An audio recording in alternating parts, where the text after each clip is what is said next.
बहुत दिनों बाद महुआ का पेड़ दिखा, विशाल।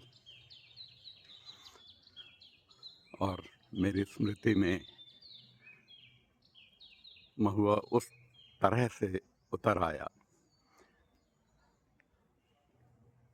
जैसे बचपन उतर आता है। हम लोग, पिताजी की पोस्टिंग थोड़े समय के लिए तेघड़ा में हुई थी, बरौनी के पास।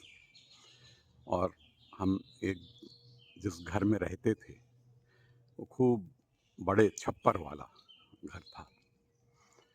और घर के सामने सड़क के किनारे बहुत विशाल महुआ का पेड़ था।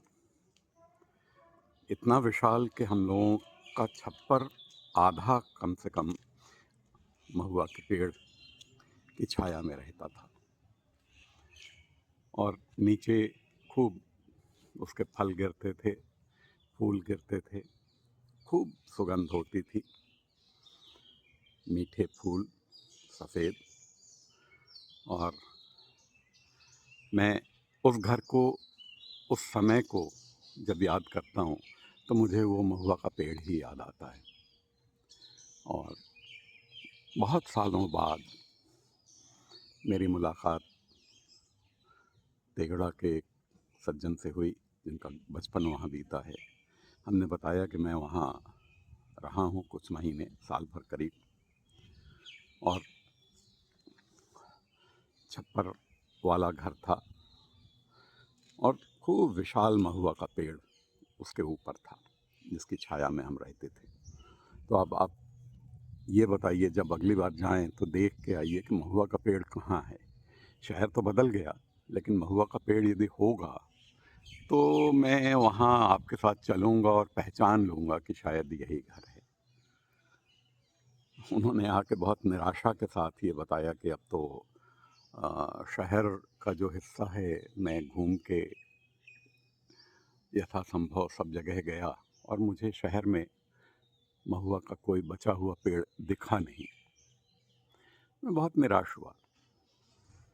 कैसे किसी जगह की पहचान वहाँ के पेड़ से हो सकती है। और पेड़ का जीवन इतना तो होता ही है कि एक व्यक्ति अपने बचपन को याद कर सके, उस पेड़ से जोड़कर अपने को देखे, यदि वो पेड़ बचा हुआ है या उसे जिंदा छोड़ दिया गया।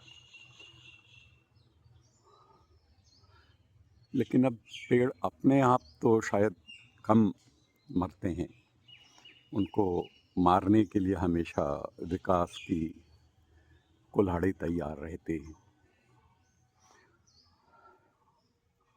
आज इतने सालों बाद मैं जब महुआ का बड़ा पेड़, विशाल पेड़ देख रहा हूँ, उसकी छाया में बैठा हूँ,